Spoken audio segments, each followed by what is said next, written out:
Time for New Zealand sporting history in 1988. Angela Walker represented New Zealand in Olympic rhythmic gymnastics. And no New Zealander has achieved that feat since. Gosh, that's 37 years. Despite that appearance at the Olympics, she's probably better known for her medal haul at the 1990 Auckland Commonwealth Games. To discuss the highs, lows, pirouettes and leaps of her sporting career, Angela Walker joins us now in the Auckland studio. Hi. Kia ora. Nice to see you. You too. How did you ever get into rhythmic gymnastics? It's not super well known here, is it? No, I was a really sporty kid doing lots of different things. I did regular artistic gymnastics and netball and athletics. And one day my friend at primary school came along and said she'd joined the local rhythmic gymnastics club and told me what it was. And I just instantly knew that that was going to be my sport because I loved music and dance and I loved sport. And it was kind of this great blend of the two. So it took a bit of persuading my mum to let me add yet another activity to the too busy schedule, but I eventually broke her and started. What are the different events, please? So there's ribbon, rope, hoop, clubs and ball. Mm-hmm. Do you do all of them when you're starting out? I'm sure you do. Well, I guess you start sort of gradually, but pretty quickly you do. You take them all up reasonably quickly. Can you take us through each of them? In what sense? Well, explain what they each are. So ribbon. Right, I see what you mean. Yeah, sorry, it seems so obvious to me, but of course it's not at all. Yeah, so ribbon is a 6 metre long ribbon attached to a stick that you do all sorts of things, including throw in the air and spiral. The rope is literally a skipping rope. The clubs are two kind of battens. The hoop is a big hula hoop, and the ball is a sort of a mid-sized ball, a little bit smaller than a basketball. Yeah, I can picture that. Yeah. I'm not sure if I can picture the clubs. Is that a new one? No. There's two sort of battens that you do things with. Yeah. And could you work out straight away that you were good at this? No, I had no idea. We sort of mainly did displays and group kind of performances for the first couple of years, and I just was having a lot of fun. And then there was a competition that we went along to. I think it was the Northern Zones for all the club on Auckland's North Shore, all the clubs. And then I won, and it was a complete surprise. I hadn't really realised that I had any ability. Won what exactly? The Northern Zones, I guess, for my age group. All round? Yeah. So you do a routine with each of these? Yeah, I mean, probably back then we only had a couple of apparatus that we performed. But yeah, I sort of, I unexpectedly discovered that apparently I had some natural aptitude and never really looked back. It's a shame you don't get to see yourself doing it, because part of it is just the beauty of watching somebody performing this, right? Yeah, well, I guess, at a competition you do get to see other people, and that's always a real treat, especially when you're finished, if you're at an international competition, is to go and watch the best in the world. And is it sort of a big fish, small pond thing? Like you've won here in New Zealand, but man, there are so many other countries which must have bigger populations and more people doing this sport. What was it like the first time you went overseas? Yeah, there was very much a domination at that time by the Eastern European nations who were known for being the best gymnasts in the world, and they were really hothousing their gymnasts. So they'd been training practically full time from the age of 4. Yeah. So there was definitely a gap between those Eastern European champions and the rest of the world. How old were you when you started going to Europe to compete? I was 16 at my first World Championships. So young. I was a sixth former, so it was really? Yeah, it was pretty exciting to suddenly be jetting off to. It was in Strasbourg in France, and we ended up sort of circumnavigating the globe on that trip. So it was hugely exciting. Your parents go with you? No, it was. I don't think they would have been able to afford it. I think they came. My mum came to my final World Champs several years later. But it was always a bit of a financial struggle to just get me there, let alone them. And what was it like? What sort of impact did it have on you? Oh, I mean, I guess because, at that point I started traveling quite regularly, for a number of years I was competing in Europe and all over the world, actually.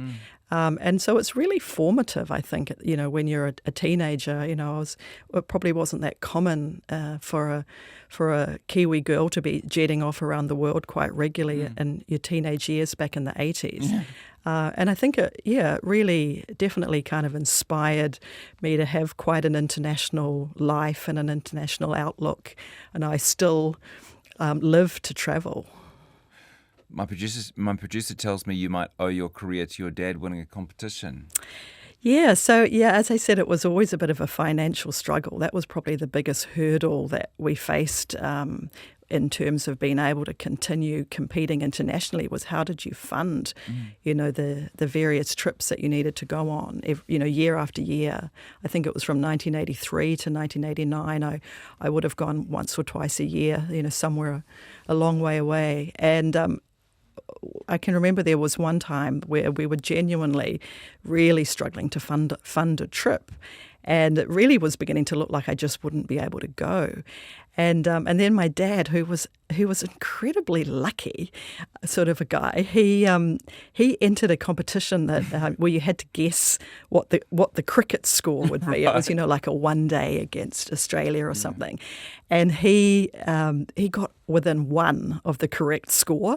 And so all weekend, as we were like, oh, I wonder if he's won. And then the phone rang on Monday morning, and they rang to say, yep, you've won. And it was something like $3,000 or something. I remember Dad hanging up and saying, looks like you're going on that trip. Oh, Dad, that is so cool. Yeah. Yeah, so it was kind of a bit like that, lurching from one magical way to get there to another. Is he still around, your dad? No, no. Sorry to hear it. Yeah. Gosh, you must have been proud of what you achieved, though, including, I think, you qualified for the 1984 Summer Olympics. Yeah. So qualified in 84, didn't get selected because, as you'd know, New Zealand has a very sort of high bar for selecting Olympians. I don't really know much about that. Yeah. I thought if you qualified, you'd get to go. No, I mean, we kind of have a top 16 policy in New Zealand where you've got to demonstrate that you can place in the top 16, right. Which is fine for a lot of sports because, there might only be 16 competitors or, say, 24 or something. But if you're from a sport like gymnastics where there are a lot of competitors, or, say, badminton, for example, there might be 40 or 50 competitors to make the tournament happen, then it becomes really tough to actually demonstrate top 16, tougher than actually qualifying internationally. I can imagine how you felt about that policy at the time. What do you make of it now? Yeah, I'm not a fan. I think mainly for the fact that it does discriminate against sports that have a lot of competitors in them. Like, for example, artistic gymnastics will have 96 competitors in them, or badminton will have 40, whereas, say, trampolining or boxing might have 16. So I think that's the sort of flaw in the policy, is that it's not commensurate with the number of people in the event. And I think that's probably the piece that needs to be re-looked at. Is it a New Zealand thing? Yeah, I think we're one of the toughest countries when it comes to selecting Olympic athletes. I mean, I think it's not uncommon for countries to have their own policies and to not just automatically go with who's selected, who's qualified internationally. But I'd say we're right up there in terms of how elitist we are with it. Meaning what, Kiwis don't like to see New Zealanders on the world stage and not winning? Well, I think maybe that's the fear, and that might be what's behind the policy, but I'm not sure that it's entirely true. I think we probably wouldn't feel that happy to know how many disappointed almost Olympians there are out there who have had that experience of qualifying and knowing that, they might be sent, but then aren't. How high did you get in the world rankings, do you know? About 30th was the highest I ever got. That's incredible, given how many people and how many countries. Yeah. So you miss out on 84, and then the next Olympics are in Seoul in 1988. And did you think you might have a chance? Well, I was I was still crossing my fingers. It was such a childhood dream that I'd had ever since watching people like John Walker and Nadia Comaneci in 1976. And I'd literally written in a school assignment as a primary school kid, I want to go to the Olympics, So it was really, I was still doing everything in my power to try and get there. So it was amazing to find out that I had been selected second time round. Yeah. I was actually in a cockpit of a 747 flying from Auckland to Tokyo to an event when I found out. You're in the cockpit? Yeah, I was on a plane when in those days the Olympic team was announced in one sort of one big group at a certain time on RNZ, I'm sure. and I had to board a plane a few hours before the announcement was due. So I was, just blissfully ignorant somewhere over the South China Sea when an air hostess tapped me on the shoulder and said, would you like to follow me? The pilot's got a message for you. Gosh. At which point I should have realised that they wouldn't be taking me up there to tell me bad news, but I still kind of felt like I was walking the plank to find out my fate. In the cockpit, the pilot handed me a note. It said a little scrawled message saying I'd been selected. This is obviously pre-internet, pre-Wi-Fi on planes, but it was a big enough deal here in New Zealand that they tracked you down on a plane and gave a message to the pilot. Yeah, I think it might have been my coach that managed to sort of call up Air New Zealand and say, hey, can you do this? It was different back then, eh? I don't know if I've told the story on air before, but I was at... I played the violin for a very short time in Hamilton, and I was at a recital at Fairfield Primary School in Hamilton in 1984, and we were performing for the parents. And I still remember a guy running into the hall mid-song and yelling, Mark Todd's won gold. And the entire audience stood up and cheered. And it was like we were all so excited, and we had it all in common. And the idea that, that it wouldn't be weird to go and tell a bunch of people that someone just won a gold medal. Wow. It was different. It was really different, yeah. As it happens, I was in the village when he came back with that gold medal in 1988. And was it the 88 that he won? It was 84 that one. Okay, so I think he won Todd for two and two for Todd, yeah. Yeah, I'll never forget getting to try that medal on in the Games Village in Seoul. Okay, wind back a wee bit. So you selected for the New Zealand Olympic team. And you got to train with, by the way, if you just tuned in, this is Angela Walker, New Zealand rhythmic gymnast for Sporting History, talking about the highlights of her career. You got to train with the Russians. Yeah, so in 1987, a year before I did go to the Olympics, I spent 2 weeks in Moscow training with a Russian club and a Russian coach, which was an absolutely fascinating experience. Just really, I learnt a lot about how hard I needed to be training. Obviously learnt a lot of new techniques. Were you training in Russia? Yeah, in Moscow. Man, you saw a lot of the world. I did, yeah. And it was still communist Russia back then. So it was absolutely, probably one of the most fascinating trips of my life. But what I also learnt there was how lucky I was to be from a country where it was my choice to be training. And I'll never forget a Russian gymnast coming up to me and saying, "Why are you smiling?" And I said, "What do you mean?" She said, "Well, I don't really love this. Like, you seem to really love it. Like, what am I missing?" So there was just such a difference when you've been kind of talent identified at the age of 4 that you could be a future Olympic champion. And so I came away kind of with a sense of gratitude that I was free to choose to do this. And I probably wouldn't ever be the world champion, but I was happy, and it was something I loved and I wanted to do. Gosh, and when you think about it, you take being 30th in the world and living in New Zealand, having the life that I don't know if you would, but if you were given that offer, I think I'd take that 100%, rather than the gold medalist and being forced to do it from the time you're a fetus. Yeah, and I have actually asked former Eastern European world champions if they would have done it with hindsight, and I've had somebody say no. So yeah, I definitely take my experience. By the way, were they worried that they were going to be giving their secrets away to someone who was essentially a competitor? I think the gap was big enough that no, they weren't. I mean, they not only were they so much better in countries like the Soviet Union than most of the world, but their depth was just phenomenal. Like there was dozens of gymnasts there who were better than me. So talk us through going to the Olympics for the first time. The dream. Oh, possibly the best 2 weeks of my life. Yeah, it was. Really? Yeah. It was just absolutely extraordinary. Like, you're there in the village with even though I was on my own, I was the only New Zealand gymnast in the team.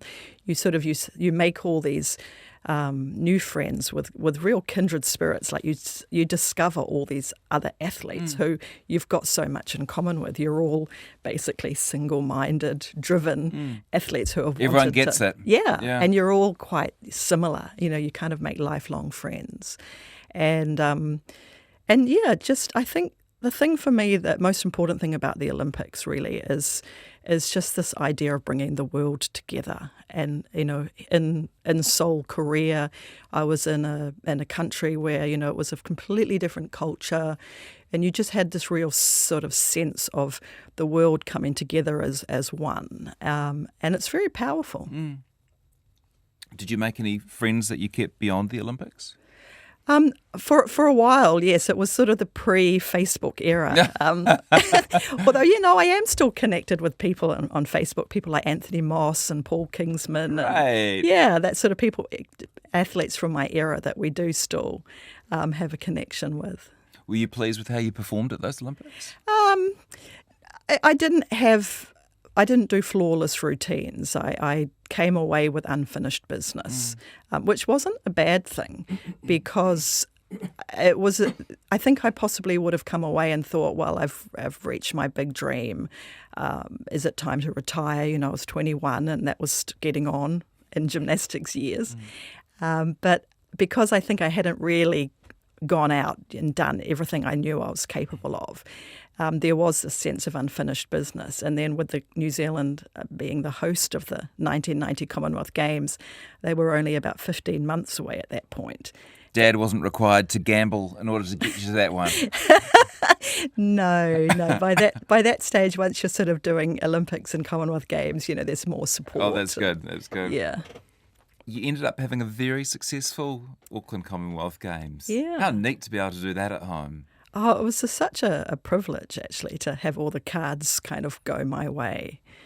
Gold in the rope, bronze in the ball, bronze in the ribbon, and bronze all round. Fantastic. Did you outperform, or did you do about what you thought you were capable of there? So I went into the Games ranked third in the Commonwealth. So I had a really strong kind of hope that I'd win a medal.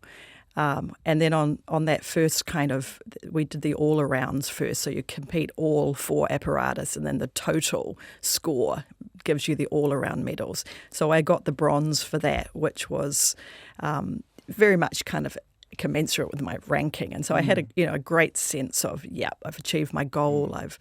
I was absolutely elated. And then the next day we competed finals, and so there were 4 more individual medals up for grabs. And by that point, I was really relaxed because I'd won this bronze medal, I was so thrilled to have won it that I did go out in my first final, the rope final, and just do the routine of my life. And I kind of had no sense of pressure, because I'd already won a bronze and anything else was going to be icing on the cake. So I did sort of outperform in the rope, and I got the gold. And then it totally overwhelmed me, and I got last in the hoop final because I threw it out of the area. So I kind of had to pull my head in after that, and I had 2 more routines, and I kind of performed, well, and got 2 more bronzes. So it was a wonderful last day of being a rhythmic gymnast. You got to go up on the podium and hear the New Zealand national anthem when you got the rope? Yeah. I mean, it was a heady experience. You've got your friends and family in the audience. It was literally my wildest dream to ever get to do that. So it was. I feel a huge sense of privilege that I had that moment.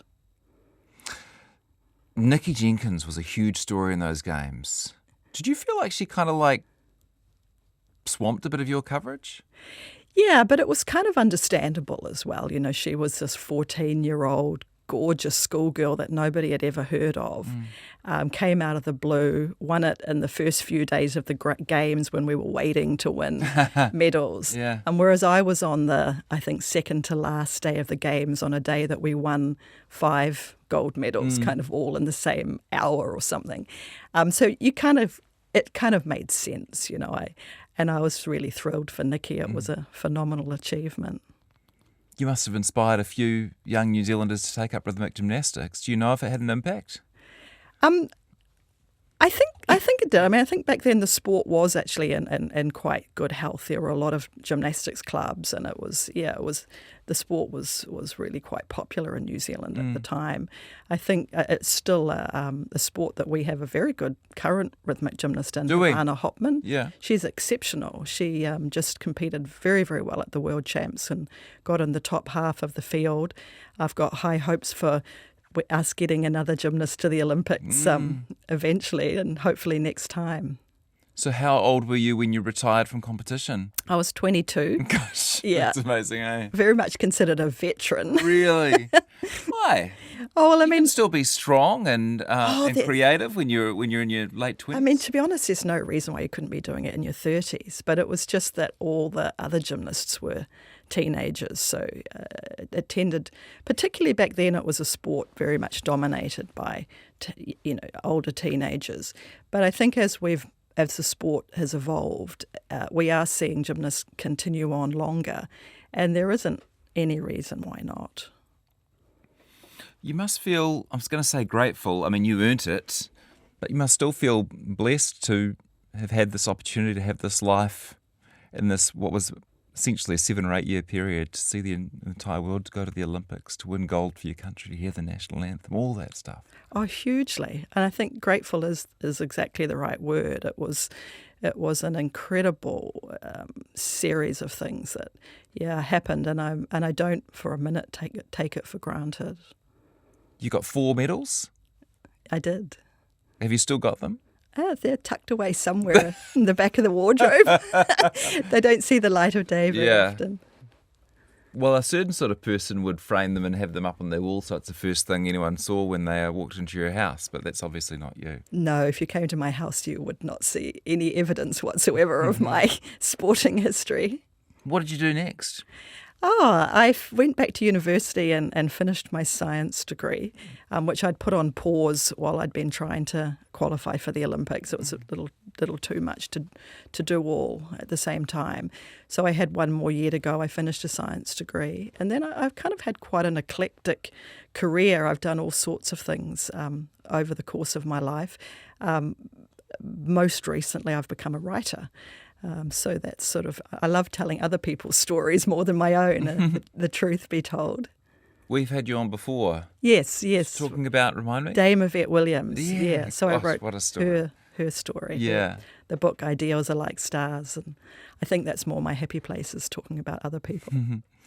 And was sport all finished for you apart from the writing at 22, or did you take up something else and compete?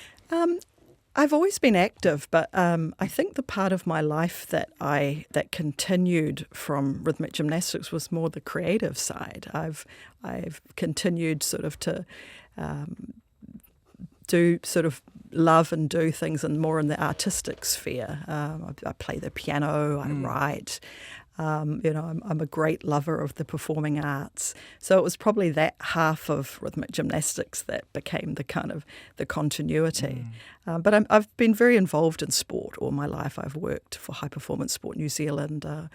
I'm still involved in sport. So it's really shaped all sorts of parts of my career. Of all the sports at the Olympics, I'm trying to think of another one that's a combination of creativity and technical skill like that. Yeah. I mean, I guess it probably does stand out in that sense, doesn't it? Cool. Yeah. Gosh, it's been lovely to meet you. Thanks so much. Thank you. Angela Walker in for Sporting History today.